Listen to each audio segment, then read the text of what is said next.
Okay, so after kind of regrouping, I decided that I would just continue with what my present is like. Like I said, for the past year, I was not taking any antidepressants. I was just taking Klonopin as needed. And I had lost my job in March.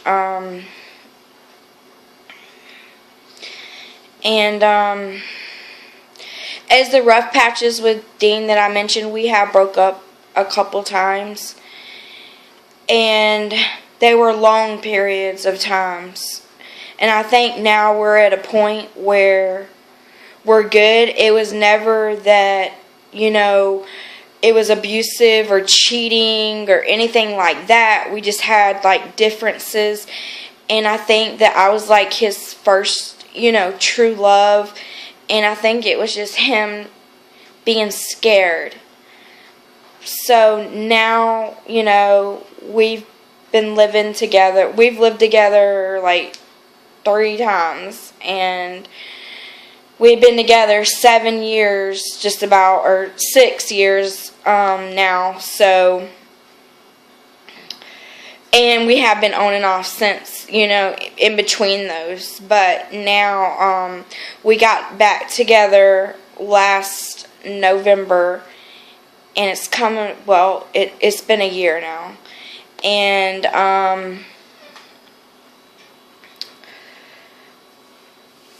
it's been, excuse me for the mind pauses, because it just, I've been having anxiety, for a while now. And if anyone has ever experienced something like this, then they would know. But anyway, this year, I was working from last June or so to this March at a call center.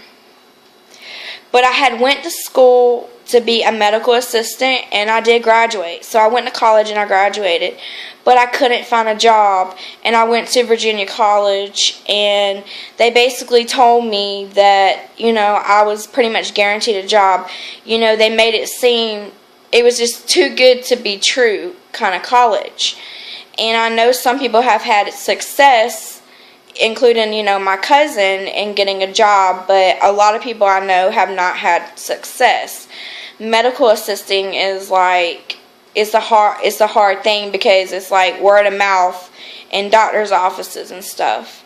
So I graduated from there in 2011. So I am very proud of myself for doing that.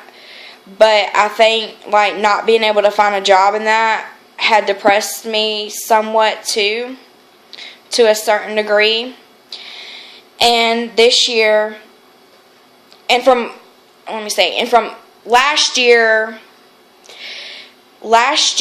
after I tried searching for a job for medical assistant, I couldn't find one. So I started at a call center working for Verizon Wireless, and that was taking phone calls.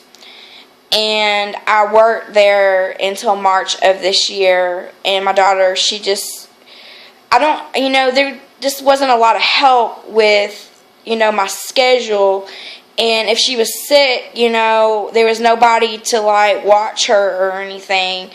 And so I just ended up losing my job, because of it. And after I lost my job, I tried very hard, finding another one. But I needed one that was gonna, pay above minimum wage, because to me it wouldn't be worth it. And I had put in dozens and dozens of applications and got nowhere. So I just got where I was kind of depressed about that. And so I just kind of gave up looking. And so I think little things built up to what I'm going through now this year. Just little amounts of stress building up on me and not handling it well. it's not nothing traumatic, but I just can't describe it. I don't know if it's because I wasn't on any antidepressants anymore, but I started noticing that I didn't want to drive certain places. Like, I was just scared. And then I had like 2 panic attacks while driving. And if you don't know what a panic attack is, it's like,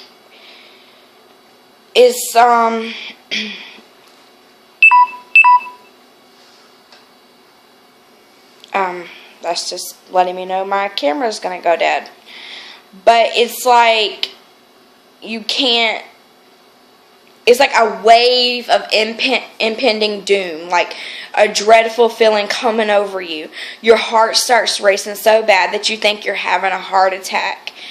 And you go numb, and your thoughts are just basically just racing, like, am I going crazy, or, what's going to happen, you just can't think straight.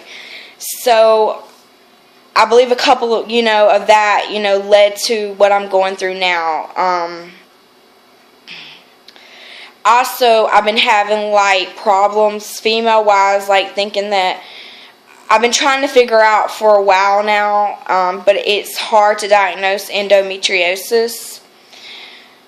I'm not quite for sure if I have that or not. I'm going to a gastro doctor because I've already been to an OB doctor, and they did like a ultrasound of my ovaries and everything looked normal on that. But for endometriosis, you actually have to go in with the camera to look to see if you have anything.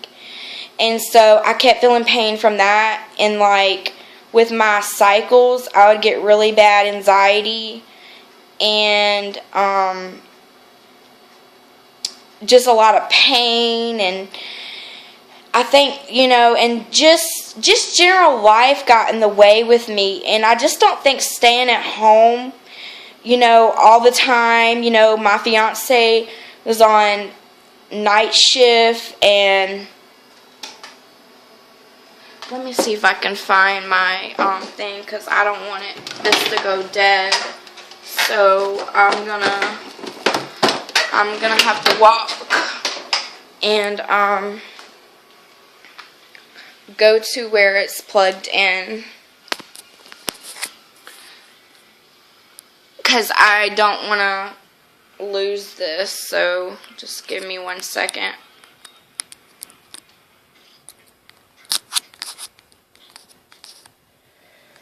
Okay, come on. Alright, so,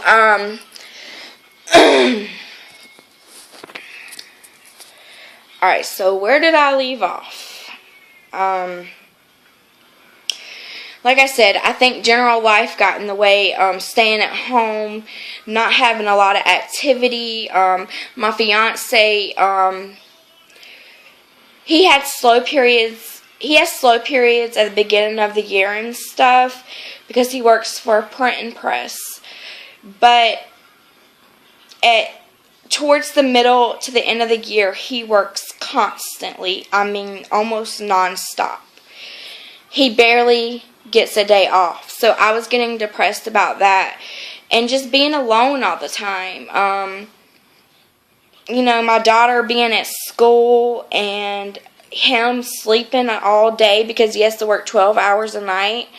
It was just really getting to me, and just not having anything productive to do in my life, and then like I had car troubles, and I mean stuff like that. It just came down like really hard on me, and just constantly worrying about, the problem in my, pelvic area that I've been still trying to figure out for over a year now. And hopefully in just a couple weeks, I can get some testing done to see, what's going on, because of, I've been in the pain. And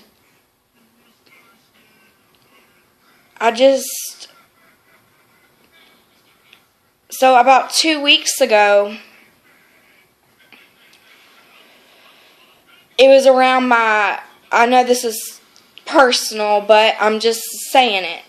I was around my time of the month, and I wasn't quite sure what exact date it was going to come, but I started getting real irritable, and a couple days after that, I just woke up in pure panic. I mean, I cannot explain it. I could try to explain it the best way I can to people who have never experienced it. I just woke up with a surge of a bad feeling in my stomach, shaking, heart racing. My mind wasn't thinking right. I just couldn't get it together. I mean, I was just like, oh no, not again, you know.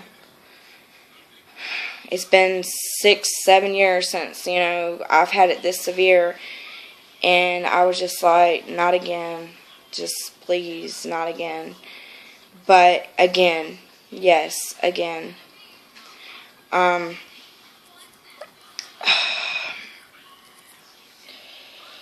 It's been quite a roller coaster. I'm still not able to drive right now, which is, I guess, because I'm fearful of the panic attacks I've had in the car. But I feel like I'm stronger because I've been through this quite a few times. Anxiety's no joke. It plays tricks on your mind. It makes you think things. It does a lot of things to you. It ruins your health. I have not had an appetite for about 2 weeks now. I'm not pregnant. We've already tested all that and everything. I have to make myself eat right now. I was just waking up in pure panic, couldn't calm down. The Klonopin wasn't doing anything for me. So my fiance took me, to the mental clinic where I usually went for my, usually go for my Klonopin, and the doctor. See, you see so many, like, how it is here is that there's not a lot of psychiatrists in the area that accept, my insurance. So when you go out there, you only see an actual psychiatrist every 6 months. And so I seen a PA, which is a physician assistant, and she gave me Tofranil, which is an old, like, one of the very first antidepressants that ever came out. And so I was taking that, and I was only prescribed, 1 Klonopin a day, and they wouldn't give me any more than that. And I wasn't sleeping, and I was just keyed up, on edge, couldn't relax, just couldn't think,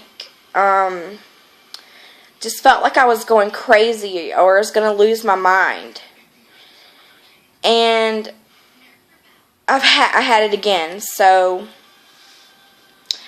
I was on 10 milligrams of the Tofranil, and I called them and I said, look, I can't sleep, I can't, function, I can't, I'm just so caught up, like, I can't do anything.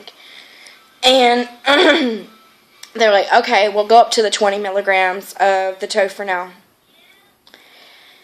And I did. I know right now it's probably not the best to be telling my story, but you know what? Why not? I may not be completely concise, but when it comes to this stuff, you can't be, because it's such a up and down type thing. I went up on the 20. I still not sleeping, still waking up with surges of panic. I mean, I had so much adrenaline running through me from, like, fear, and I don't even know what I was exactly fearing, that I would be on my treadmill in the room trying to just burn it off. Up at like 3 o'clock in the morning. Like I could only get 2 hours of sleep, and up at 3 o'clock in the morning running on a treadmill. Thinking that I'm going to lose everything that's important to me. Thinking that I'm, going to lose my fiance, because of this. Because of anxiety. And because it leaves you feeling insecure. It leaves you feeling like you have no confidence. And it makes you think you're going crazy. And anyway, the nurse said, call me back on Friday and, let me know how you're doing with the 20 milligrams of Tofranil. The next day, after she told me to up it, I called her. I said, look, I only got 2 hours of sleep, lady.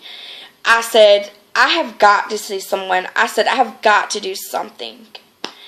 And so they brought me in, and I Skyped with a psychiatrist from Atlanta. And instead of seeing like all these different people that try to switch around my medication, try to do this, try to do that, I am just going to see the doctor from Atlanta on Skype from now on.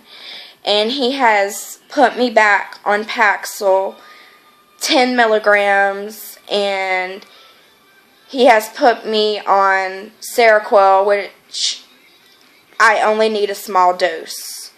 And it's only temporary to get me back on track because I can't stay on the medication because it makes you gain too much weight. But in this case, since he gave me a prescription to take for like 100 to 200 milligrams, but I find myself only being able to take like 25 milligrams of it.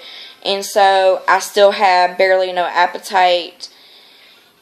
And I just can't stay on it long because if I go up on the dose, then, I could probably stay on the 25 milligrams and be okay. But if I go up, like, high on the dose, it will make me eat and make me gain a lot of weight. It made me gain a lot of weight when I was a teenager. It made me gain, like, almost 100 pounds. But I need it right now because I have to sleep. And I'm still on my 1 milligram of Klonopin.